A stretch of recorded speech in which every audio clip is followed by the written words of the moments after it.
First, I would like to invite you to open your Bibles to the letter of Paul for the Colossian believers, chapter 1, verse 1 to 8.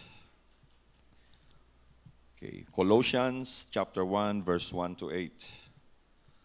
So in reverence sa salita ng Panginoon, would like to invite everybody, tayo po'y tumayo sa pagbabasa ng mga salita ng Panginoon. And then, just follow me silently as I read the passage. So Colossians chapter 1, verse 1 to 8. The word of the Lord says, Paul, an apostle of Christ Jesus, by the will of God, and Timothy, our brother, to God's holy people in Colossae, the faithful brothers and sisters in Christ, grace and peace to you from God our Father.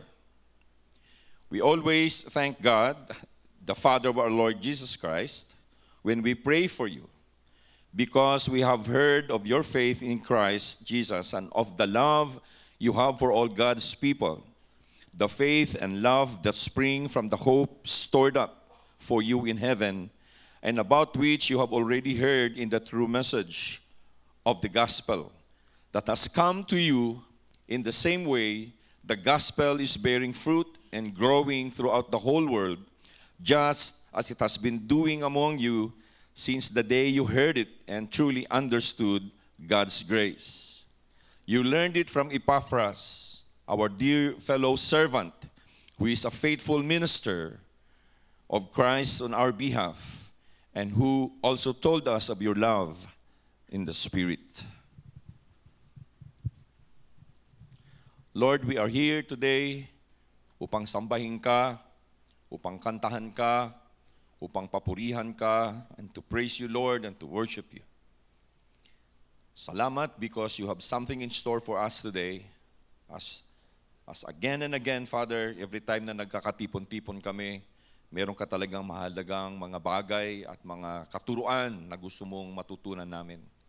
So kaya Lord, sa umagang ito kami ay humihingi sa inyo ng understanding, a mind that will understand, a heart that will keep lahat ng mga prinsipyo at mga katuruan, Lord, na inyong inituro sa amin. At naway maalala din namin ang lahat ng mga tinuturo nyo sa amin upang magamit namin sa aming pang-araw-araw na pamumuhay. Today, Father, we also ask, Lord, for forgiveness sa lahat ng mga kasalanang nagawa namin sa inyo. Make us worthy, O Lord, to hear from you and to be in your presence. Give us, Lord, a submissive heart, a contrite heart, Lord, that will accept, Lord, our sinfulness and our nothingness before you. But have to realize, Father, na kung gaano kalaki ang inyong pag-ibig sa amin, na kahit, Lord, kami ay patuloy na nagkakasala, ang inyong pagmamahal at ang inyong awa ay patuloy, Lord, na inyong ibinubuhos sa amin. And for that, Lord, we are very, very more than grateful. So, Father, make us worthy to you, Lord. As we sit down at your feet this morning, speak to us, O Lord, and kami, Lord, na inyong mga servant, we will listen to you. We will listen to you, Lord, with attention, with utmost focus, O Lord, at ibibigay namin sa inyong lahat ng aming atensyon sa inyo ngayon, Lord. Huwag muna namin iisipin yung mga bagay sa labas. And make us, Lord, focus sa inyong mga salita sa umagang ito. So we give you, Lord, the glory, the honor, and the praise. In Jesus' name we pray. And everybody will say, Amen and Amen. Tayo po ay makakaupo na. Magandang umaga sa ating lahat. Kayo ba ay nagagalak na naririto? Ako'y nagagalak na nandito yung ating kapatid na Ronnie at yung kanyang anak na si Abam. We haven't seen them for a while, but welcome back. Welcome back sa Pilipinas, kapatid. Of course, no? Nabanggit naman kanina ang pagbabalik ni Supremo. Pagbabalik ni Kaka. Okay? So magandang umaga sa ating lahat. So noong nakaraang Sunday, na-conclude natin yung ating series of messages sa September about the distinctives, no? Yung the Alliance Heritage. Ni-review natin kung saan tayo nanggaling, kung sino tayo, ano ba talaga yung purpose natin. And of course, about yung ating fourfold gospel, that the Lord Jesus Christ is our Lord and Savior. He is our sanctifier, He is our healer. And last Sunday, ibinigay sa atin ni Pastor Ryan yung last na message about the Lord's second coming or yung kanyang pagbabalik again. Alam nyo, it was really a fitting closure of the series of messages para i-open yung ating bagong series of messages this month of missions ng October. Sinadya ng ating liderato, ng ating leadership na i-review sa atin sa September kung ano tayo, our heritage as members ng Christian and Missionary Alliance Churches of the Philippines. At na-remind tayo na hindi lang tayo dito sa Pilipinas, we are all around the world preaching the Word of God. So kaya pag maalala natin kung sino tayo, hindi na bago sa atin kung tayo ay magkakaroon ng panibagong sermon messages this month of October. So tayo ngayon ay mag-embark sa bagong theme natin for this month, All of Jesus for All Nations.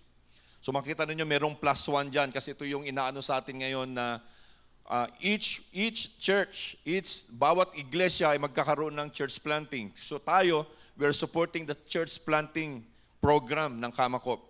National at dito sa atin sa zone ng Zambales. So All of Jesus for All Nations, again, ito ay Kamakop-wide, buong month ng October, missions ang pag-uusapan natin.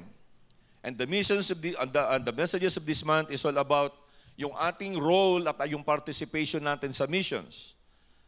Kasi minsan pag sinasabi nating missions, ang iniisip lang natin is abroad. Di natin iniisip yung mission natin dito, sa atin, local. Mission nyo sa inyong pamilya, sa inyong mahal sa buhay, sa inyong mga kaibigan, mga classmates, office mates, and everything. No? Meron tayong mission doon. So, kung naalala ninyo, meron tayong long series on the book of Colossians just a few months ago. And I hope na mga kapatid na naaalala pa rin natin yung mga tutunan natin doon sa mga sermon message na yon. At sana fresh pa rin sa ating mga isipan yon. Now, if you want to review, ito ang kinaganda ngayon kasi naka-video lahat yon, nandun yan sa ating Facebook page, even doon sa ating YouTube channel. So, ang recall natin na ang mga emphasis na mga messages na yon is about the supremacy of the Lord Jesus Christ over all things. In one of the Sundays dito ay mapag-uusapan pa rin natin yung supremacy ng Panginoong Diyos. Sa third Sunday, if I'm not mistaken, yun ang pag-uusapan din natin yun. But the theme or the target of the messages for yung series natin for Colossians is about the supremacy of the Lord Jesus Christ. Kasi ina-address doon yung issue ng false teachings na naglilipana doon sa loob ng simbahan o iglesia ng Colossae. Hindi lang doon kasi it also serve as a warning to all of us na hindi tayo mahulog sa mga katuruan ngayon, mga kapatid. Marami talaga. If you'll not be careful, there are a lot of teachings right now, TikTok, Instagram, Facebook, name it, you have it. So we have to be equipped on how to really digest and select kung ano yung napapanood at naririnig natin. Because just like sa church, sa iglesia ng Colossae, there are a lot of false teachings that are really proliferating today. So this time, kung supremacy ng Panginoong Diyos yung ating napag-usapan doon sa mga nakaraang mga sermons ng Book of Colossians, this time we will look to another angle to learn other principles dito sa maiksing sulat ni Paul, 4 na chapters lang, but this short letter of Paul is packed with very deep theological lessons para sa ating lahat. You see, ang salita ng Panginoon is not limited to just one message at a time or one principle at a time, but it encompasses everything. Ang sabi nga sa 2 Timothy 3:16, sulat din ni Paul sa kanyang disciple na si Timothy, sabi niya, all Scripture is God-breathed and is useful for teaching, rebuking, correcting, and training in righteousness. Lahat, ang salita ng Panginoon ay hiningan. Ang mga salita na nandito sa Scriptures ay merong life kasi ito ay hiningan ng Panginoong Diyos and is useful for teaching, rebuking, correcting, and training in righteousness. Para so that the servant of God may be thoroughly equipped for every good work. Thoroughly equipped.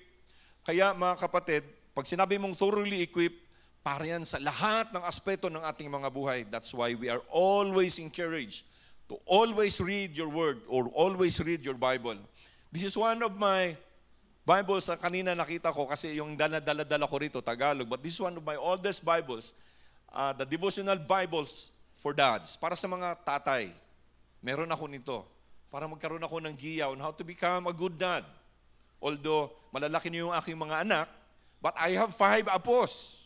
Meron akong 5 grandkids. So in one way or the other, you can still use the Word of God to teach them, especially yung aking pangalawang apo na ang daming tanong about the Lord Jesus Christ. If He is true where He is, paano mo sasagutin yon? But the Word of God is God-breathed and useful for teaching so that tayo na mga mananampalataya may be thoroughly equipped for every good work. Now, tingnan natin ngayon sa umagang ito on how the believers in Colossae involved themselves doon sa pagpapalaganap ng mga salita ng Panginoon doon sa Colossae at pagpapakilala sa pangalang Jesus Christ. Not only that, we will also see dito na kung paano si Paul at yung pangalang Timothy at yung pangalang Epaphras offered themselves to the Lord. Okay? So, para yung mga mananampalataya, yung mga young believers in Colossae will offer themselves to God or to the Lord also freely. And para sa ating lahat, for us to realize that ang Panginoong Diyos, hindi niya gusto yung parte lang ng buhay natin. He wants all of us. He wants the whole of our being. That's the reason why yung title ng message natin today is very personal in nature. Very personal in nature. Para i-emphasize at ibigay sa atin na ito rin yung ginawa ng mga mananampalataya sa Colossae. They have it in their minds and in their hearts. So, yung mga Colossian believers, para sa tulad ng mga Colossian believers, bawat isa sa atin will be able to declare personally and we say, Jesus wants all of me. Can we say that together? Sabay-sabay? Jesus wants all of me. Ibig sabihin, hindi lang parte ng isa sa buhay natin, kundi lahat and everything in us, Jesus wants that. Nais ng Panginoong Hesus na maging Kanya ang ating buong pagkatao, hindi lang parte nito. Hindi lang during Sundays, but the whole week, the whole 12 months, the whole 365 days, the whole year. He wants that. Hindi lang parte. Kaya kailangan natin ito matutunan, and this is what the Colossian believers did. Okay? So, review natin na ang letter na to na sinulat ni Paul ay merong indikasyon na yung kanyang disipulo na si Timothy wrote this letter for him. Okay? Nag-dictate siya because yung salitang we or yung pronoun we is used several times sa sulat na to, especially sa chapter 1. Okay? But makikita natin dito na si Paul became personal dahil nag-switch siya doon sa pronoun na I pagdating sa verse 24. He wants to be personal even if there's an indication na ang nagsusulat ng sulat, dinidikta ni Paul kay Timothy.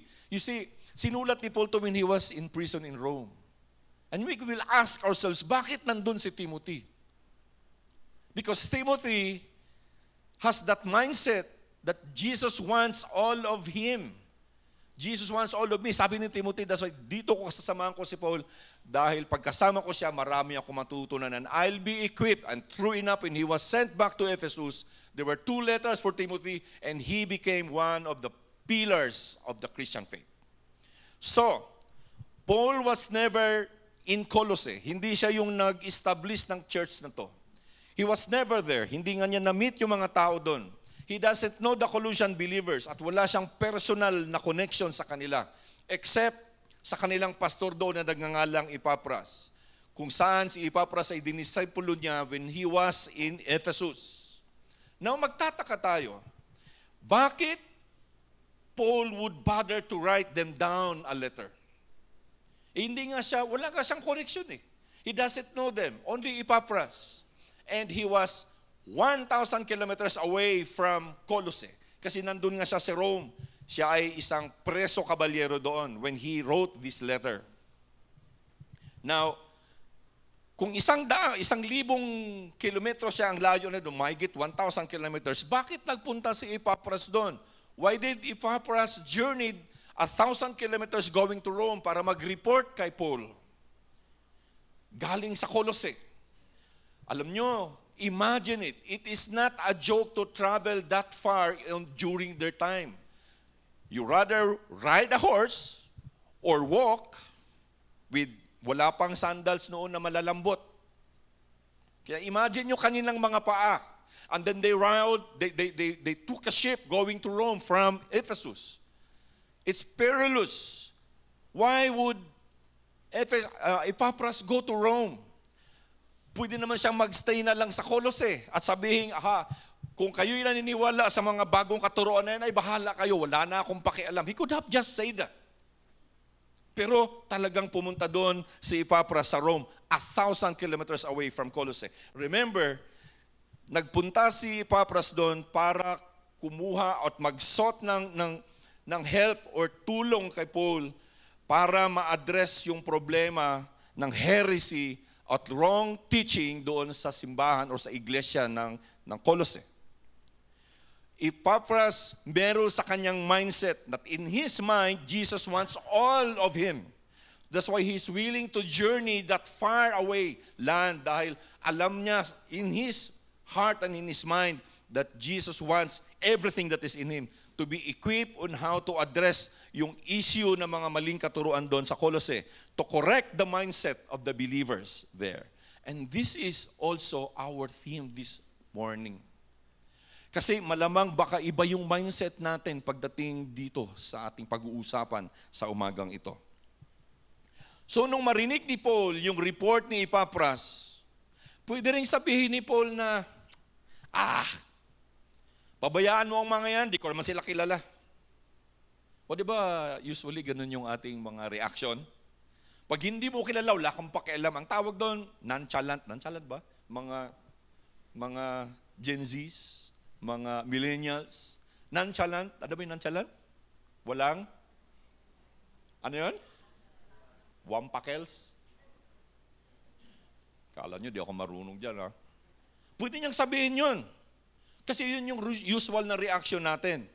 Pero si Pablo, in his heart of hearts and in his mind of minds, he knows that Jesus wants all of him also. Kaya kailangan niyang tumulong at i-encourage yung lahat ng mga believers sa Colossae. So, as he was standing on a table and Timothy there seated with pen in hand and with a paper, sabi niya, Timothy, write down these words. So he wrote these words, Colossians chapter 1 verse 2. To God's holy people in Colossae, the faithful brothers and sisters in Christ, grace and peace to you from God, our Father. Wow, what an intro. Holy people, faithful brothers and sisters in Christ. Ang mga salitang ito, mga kapatid, these are full of encouragement. Para ma-redirect yung kanilang mga puso at ang kanilang mga isipan to remind them that, huy, you are no longer of this world. Set your minds that you have been made holy. Kaya tingnan mo yung inyong mga katabi. Lahat ng nakareceive ng Panginoong Diyos as their Lord and Savior, you were made holy. Look at them. Ayun yung tingnan, hindi sa ata sila holy.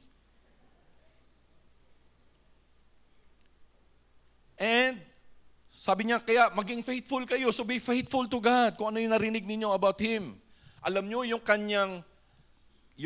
ang kanyang care at yung kanyang concern for the Colossians, very authentic. Tunay, hindi peke.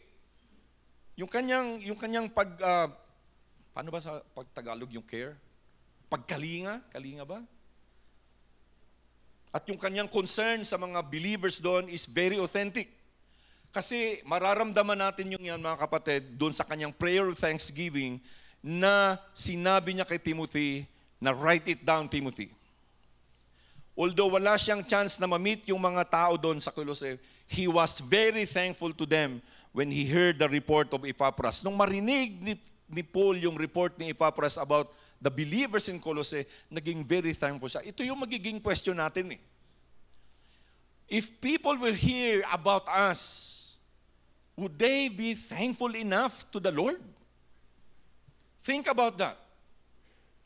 If kung merong magkwento about sa'yo in other places, in other people, anong kayang maisasagot at mararamdaman nung taong nagkwento about, o yung taong kinentuhan about sa'yo?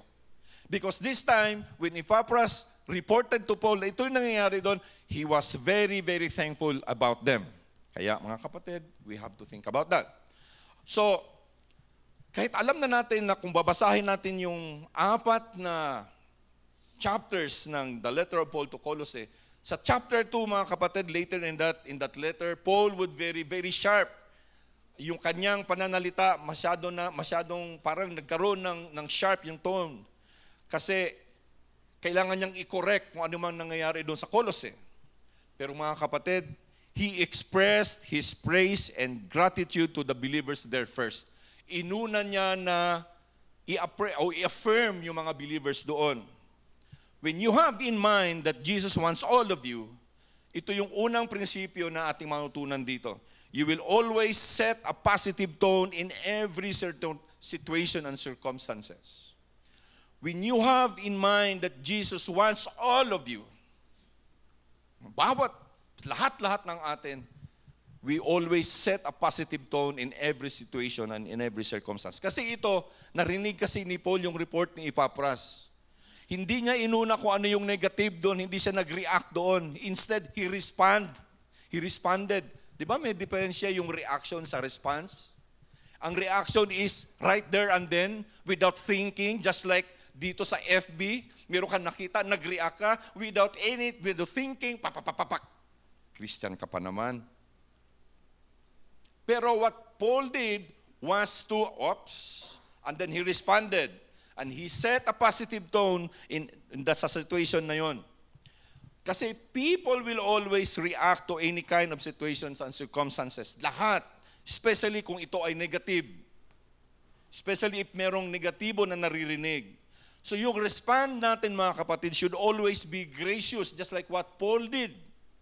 Because grace disarms negative and unfriendly situation. Kung ikaw ay gracious, walang narinig sa iyo yung anybody about anything negative doon sa kung ano yung mga situation na yan, it will be diffused. Kasi ikaw dumating doon na gracious ka. I mean, what you sow is what you reap. If you sow graciousness, you will receive graciousness.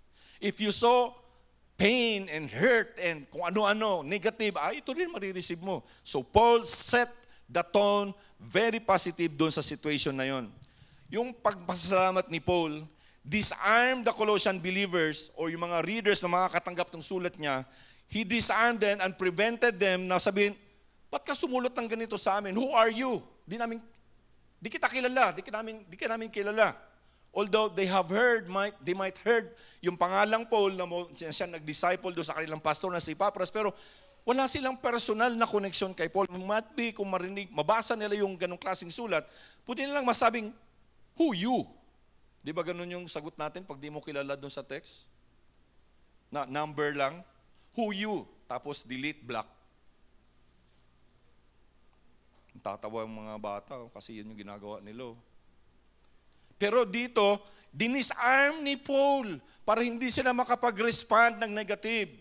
Because Paul never knew the Colossian believers. Pero iisa lang ang alam ni Paul.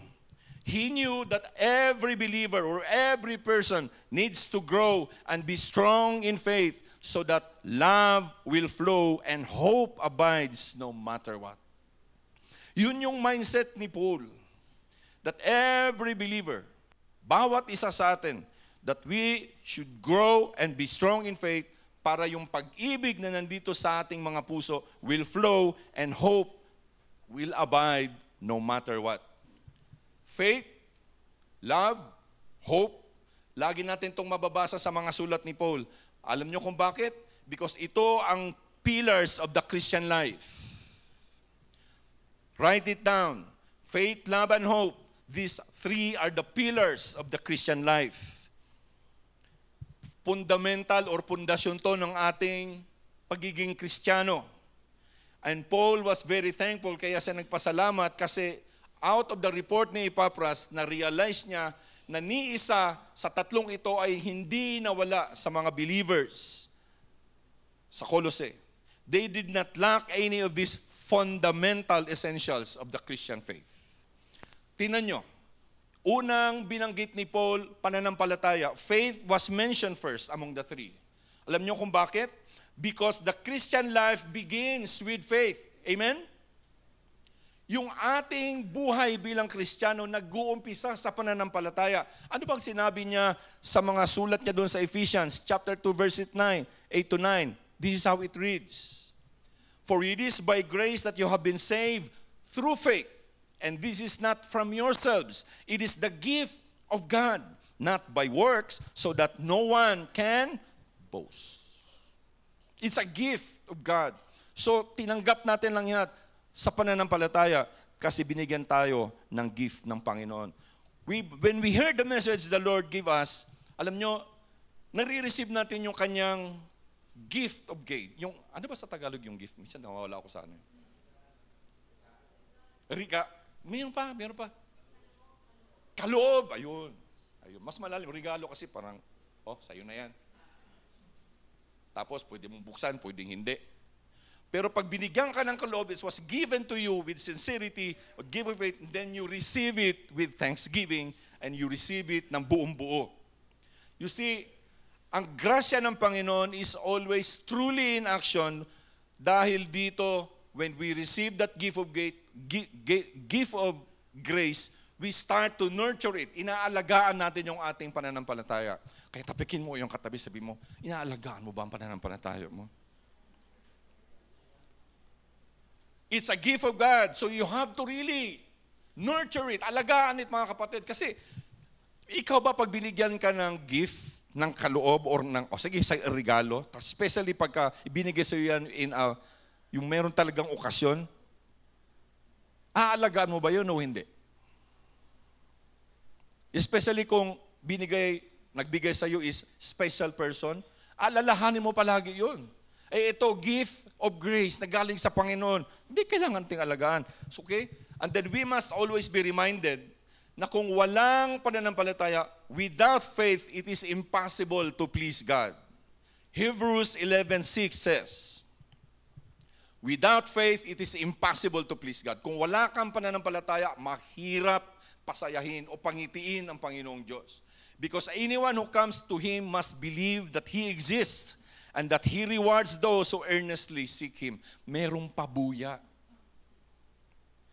Without faith, it is impossible to please God. But if you have that faith, you are pleasing God, and then He gives us rewards.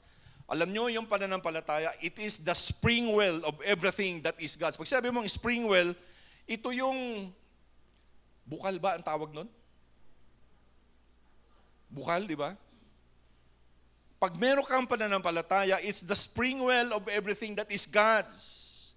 At pagka meron tayo nito, He rewards those, yung nagiging faithful, those who earnestly seek Him. Pag sabi kasing earnestly seek Him, ibig sabihin, faithful kayo in everything sa Panginoon.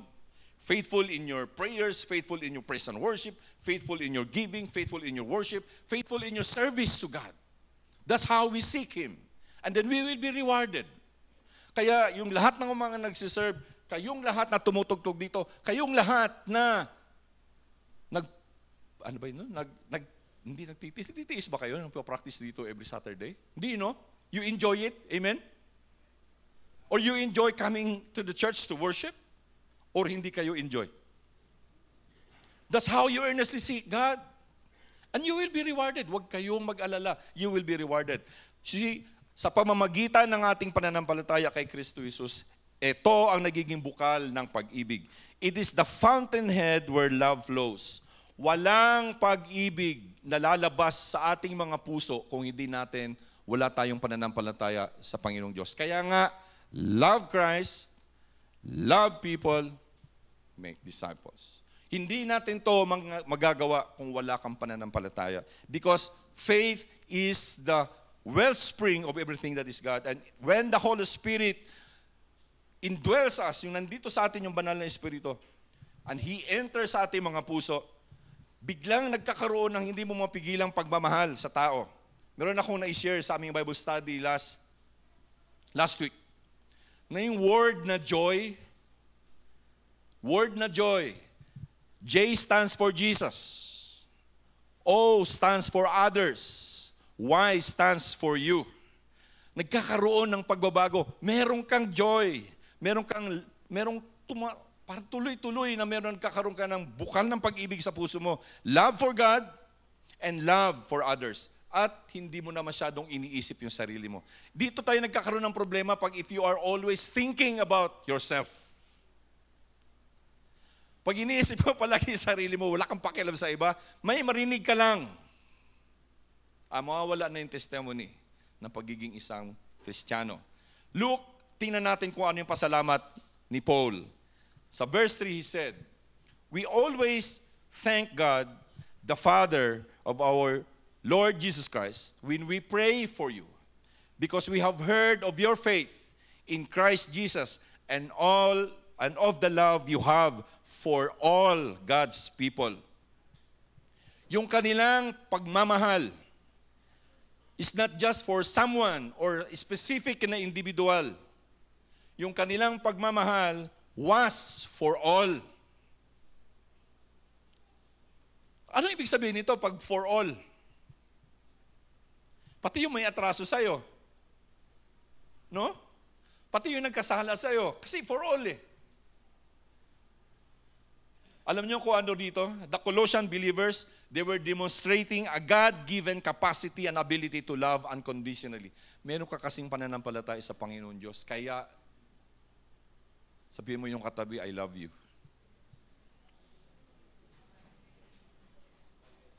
Ba't yung mga mag-asawa hindi nagtitinginan? Siguro meron silang misunderstanding kagabi. They were given a God-given capacity and ability to love unconditionally. Alam nyo, masarap sanang pag-usapan yung faith, pero iba yung topic natin ngayon. It's about the other principles that we have to learn about just 1 to 8.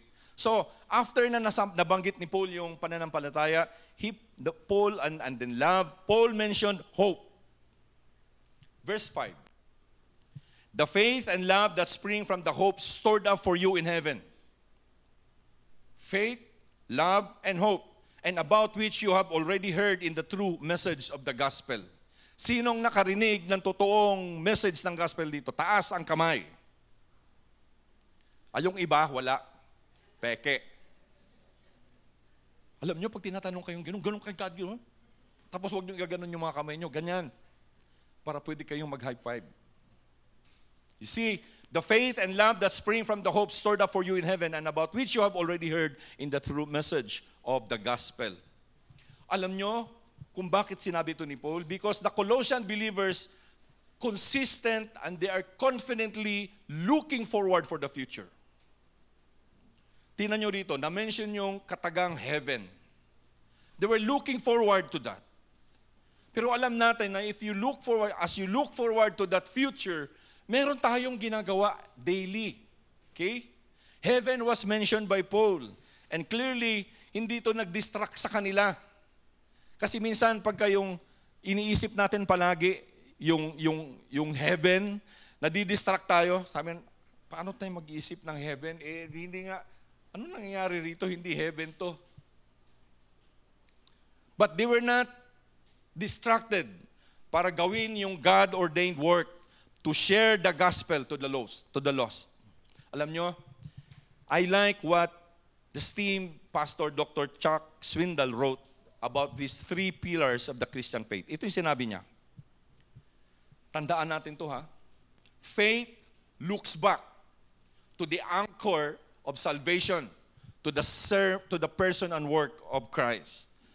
Ang pananampalataya, it looks back to the anchor of our salvation. Love looks around, building up the body of Christ through selfless service toward one another by the power of the Holy Spirit. And hope, it looks ahead to the unalterable promise of God the Father that He will one day usher us into His presence. Unalterable. Yung promise na ibinigay sa atin, hindi magbabago yung mga kapatid. Kung tayo, sinasabi natin, ang pangako ay napapako. Sa Panginoong Diyos, hindi. Kaya nga sabi, unalterable, hindi siya pwedeng baguhin. Ito ay ibibigay at ibibigay sa atin. So remember, faith looks back. Love looks around. Hope looks ahead. Look back, look around, look ahead. Faith, love, and hope. Okay? So, ito yung mga theological verses, hindi siya pwedeng paghiwalayin. These are inseparable. Ito yung pundasyon kung saan yung ating pananampalataya bilang mga Kristiyano o bilang sumusunod kay Kristo ay itinalaga. Kasi kung ating mga buhay ay anchored doon sa person and work of the Lord Jesus Christ at yung love, pag-ibig natin sa Diyos, it comes naturally at magiging harmonious ang lahat ng iyong relationship.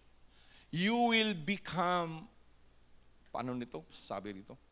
If you have this, if you're anchored to the work of the Lord Jesus Christ, yung pag-ibig sa Diyos at pag-ibig sa lahat ng tao, sa lahat ng ibang tao, it comes naturally and merong harmony and merong unity. At yung faith at yung love, it points at nag-strengthen, pinapalakas yung ating confident hope. Yes, there was mention of heaven, but what Paul really was trying to tell them is that if you have that confident hope, kaya siya very thankful because it will get us through the recurring trials and struggles in life. Kung meron tayong pag-asa, if we have hope, it will get us through sa mga paulit-ulit at pabalik-balik na mga trials at mga challenges at struggles sa buhay. If we have that. So, mga kapatid, let us grow and be strong in faith so that love will flow and hope abides no matter what.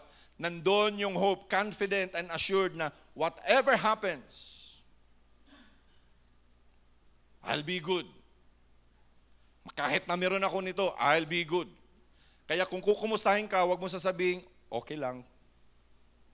Alam nyo ngayon, minsan, sorry mga kabataan ha, naiinis ako. Pag yung kukumustahin mo, tapos sasagot, okay lang. Grabe no? Tapos kung mananampalataya, yun lang din isasagot mo, okay lang. Para bang, okay na hindi okay. Hindi ba pwedeng, okay po. Alam nyo, mas okay ngayon kaysa kahapon. At alam ko na bukas, mas okay pa. That's faith, love, and hope. Amen? Kaya pag kasi kumusta, wag sabihin, okay lang. Naiinis ako na naaawa. Grabe, hindi marunong tumingin doon kung saan nanggaling yung kanyang pananampalataya. Wala talagang pag-ibig kasi sabihin mo, okay lang. At wala ka rin bang pag-asa pagdating kinabukasan? Remember, na ang Panginoong Diyos, the Lord Jesus Christ, wants all that is in us. Hindi lang part, hindi lang katiting, but the whole being, in whatever circumstances we're in, dapat nandun tayo. So patuloy si Paul na nagsulat ng kanyang thanksgiving prayer. Dito, sa verse 6, magtataka ka because Paul touched the amazing results dun sa tatlong pillars na gumagalaw at gumagawa doon sa buhay ng mga Colossian believers. At kung paano nila ito pinapractice. You see, kung paano niyang pinapractice, isum up natin sa itong pangatlong principle na matutunan natin mga kapatid. Let the gospel come to you. Make it bear fruit in your life as it transform you and transform others too. Again, I'll repeat it. Let the gospel come to you. Make it bear fruit. Huwag maging stagnant in your life as it transform you. Magbabago ang buhay and you will be the catalyst to transform others too. So tingnan natin yung principle na to kung how it worked in the lives of the Colossian believers. In verse 7, mababasa natin doon mga kapatid, of our passage, na na-mention ni Paul yung pangalang Epaphras. Yung co-worker na sinasabi niya na faithful co-worker of Paul and fellow servant of Christ. You see, si Epaphras yung nagdala ng salita ng Panginoon doon sa Colossae. He was the one who brought the saving message of the Lord Jesus Christ to the Colossians.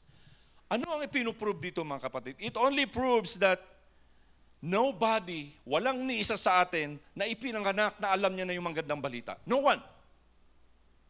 People don't discover this on their own. They need somebody to tell them about the good news. Kasi walang ipinanganak na daladala niya na yung good news. Walang ni isa.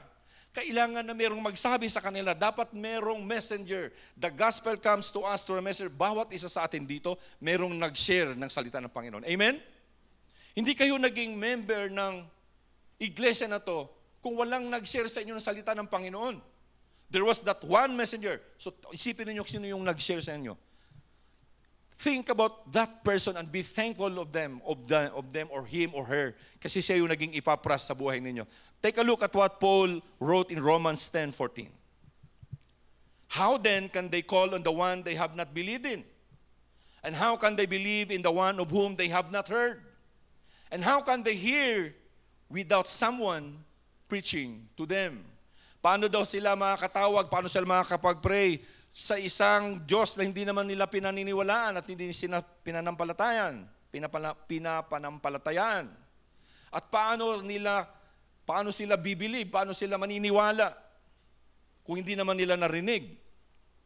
Kaya, how can they hear without someone preaching to them? Kaya kailangan talaga na merong someone na mag-share.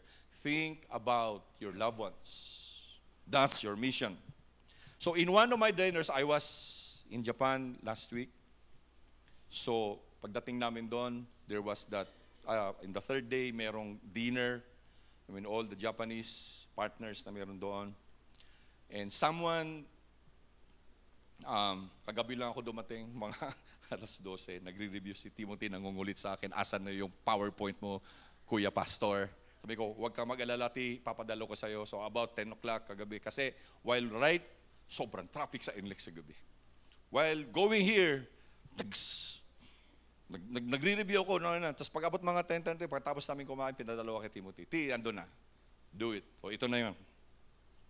Then early this morning, nag-review uli ako. I enjoy doing it. But anyway, so in one of that diner, mayroong isang Japanese friend doon na nag-share about how beautiful is the Japanese culture. He mentioned, he shared yung rich history ng mga Japanese people. At nai-imagine ko habang siya ay nagsasalita, habang siya ay nagsishare, nai-imagine ko yung series sa Disney Channel ba yun, about yung Shogun. It won many awards sa Emmys, and the first Asian artist, kalimutan ko yung pangalan ng Japanese, na won Best Actor. And every Asian people are very happy. Abot lang yung mga Pinoy kung alam ba nila yon. So nai-imagine ko kasi pinanood ko yun. Maganda talaga. It was a true story. So, kwento. Until the topic switch into religion. Ewan ko kung bakit napunta sa religion yung pag-uusap. Ang dami namin eh. Okay? So ang sabi niya, the Japanese people consider their emperor as their God. They consider their emperor as their God. Until World War II, kung saan natalo ang mga Hapones sa gera. Remember your history? We're once a vassal of Japan dito sa Pilipinas for so many years. Since then, the Japanese people do not have God anymore. Kasi sinabi nung kanilang, yung tatay na Emperor Hirohito na hindi ako Diyos. I am not God. Since then, the Japanese people do not have God anymore. Although, sa religion na Shinto, kasi sinerch ko kaagad kinagabihan, there are many gods, pero wala silang supreme being, just like the God that we have, that we are serving and we're worshiping, wala silang ganun. Meron na silang specific para sa ngunong gusto nila. That's how they have their own religion. That's why marami silang mga, when you walk through their, especially sa mga park, merong mga doon, merong mga, parang mga altars. So who would bring the good news to them? Who would bring?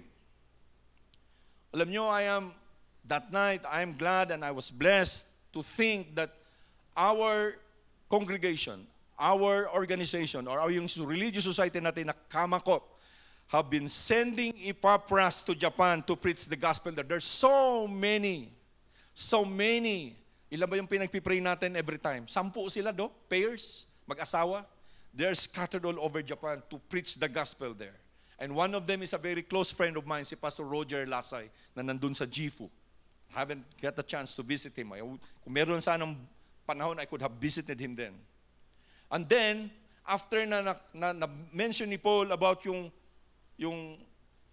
kay Epaphras, binanggit niya na the gospel is bearing fruit and increasing throughout the world, sabi niya.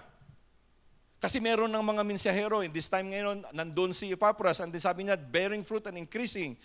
Sa verse 6, then the ministry of Epaphras to the Colossians, alam niyo, ito yung isa sa mga example, great example mga kapatid, yung mga missionary efforts ay nagkakaroon talaga ng effect. By which men and women were sharing their faith with a lost world. Alam niyo, ini-encourage ko kayo, may darating next year na General Assembly ng Kamakop. If one of you can just join there, as a lay person dito sa church, makikita natin doon mga kapatid kung anong ginagawa ng Panginoon doon sa missions, because there's a missions night. It starts with the mission, it ends with mission. Ay, hindi yung balahibo.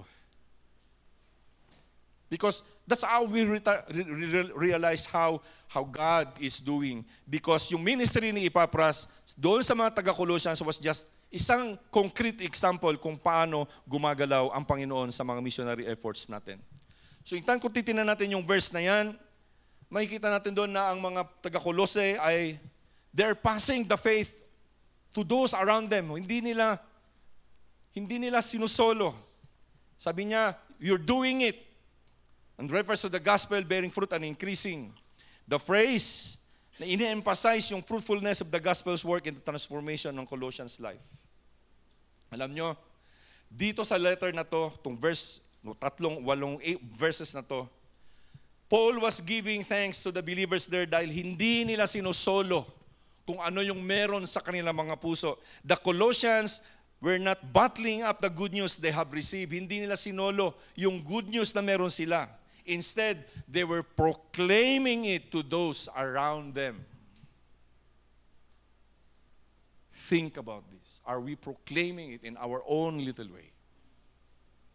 Kaya ngayon, alala niyo yung kwento ko about yung Bible na hinampas ko doon sa counter sa Ridge Hotel sa Tagaytay dahil nainis ako. Was it proclaiming the Word of God? Kaya ngayon din ako magdadala ng physical na Bible. Cellphone na lang para hindi ko ihampas, sayang yung cellphone eh. Pero are we doing that? You see mga kapatid, our mission, huwag tayong mag-isip ng malaki. O kung gusto ka mag-isip ng malaki, pag-isipan natin yung malaki, pero think about the people around you. Think about the people around you. So lastly, nakita dito ni Paul na merong pagbabago sa kanilang mga buhay sa verse 6 and verse 8. Kasi yung gospel na kanilang na-receive, hindi lang nila na-receive, kundi sinare din nila. Okay?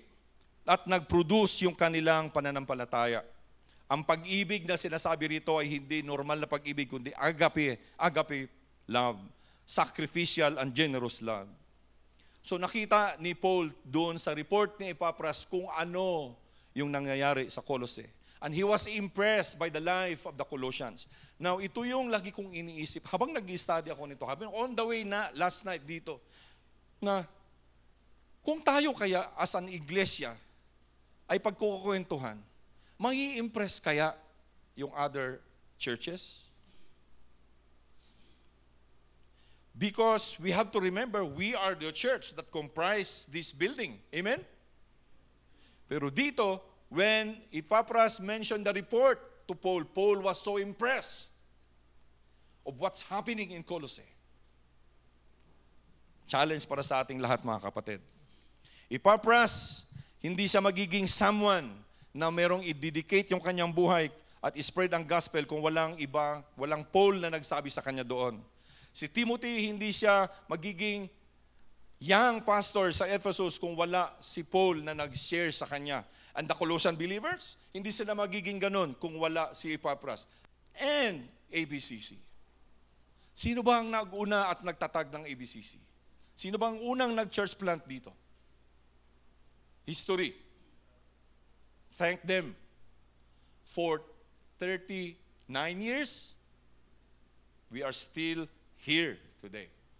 Sabi nga, ang mga Kamakop churches are not big and, ano tawag nito?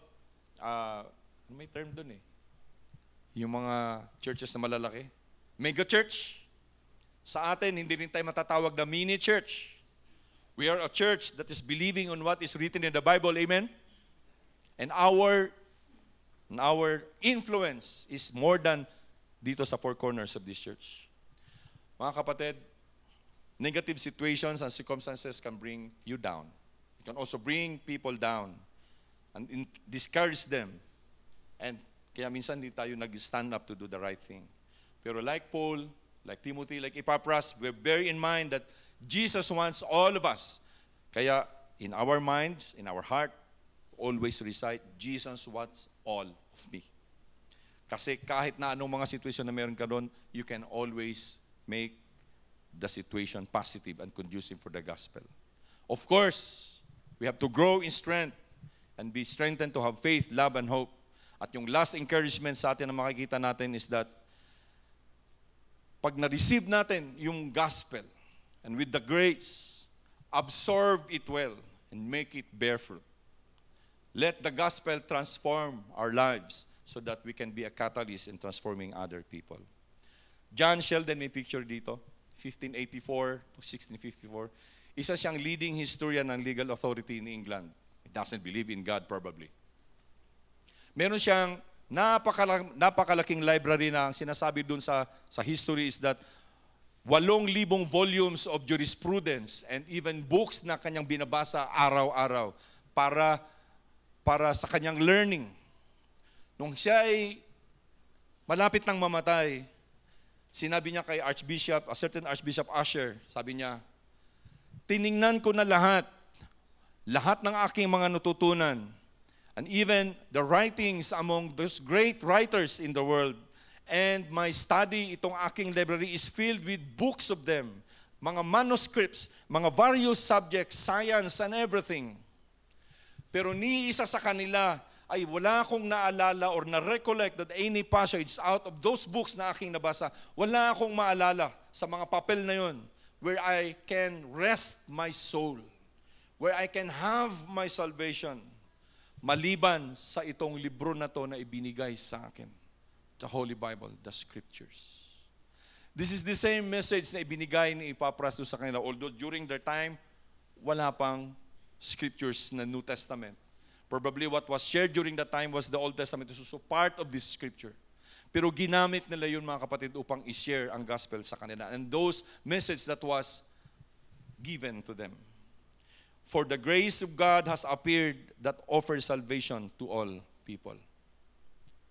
Mga kapatid, kung tayo ay natatakot to think about how to share the gospel, and if we always think that God or the Lord Jesus Christ wants everything that is in you, huwag kayong matakot kasi yung kanyang grasya ay patuloy at patuloy na dumadaloy. Sabi nga sa isang kanta, His grace is enough. His grace is enough to propel us to do our God-ordained work of sharing the good news to our loved ones.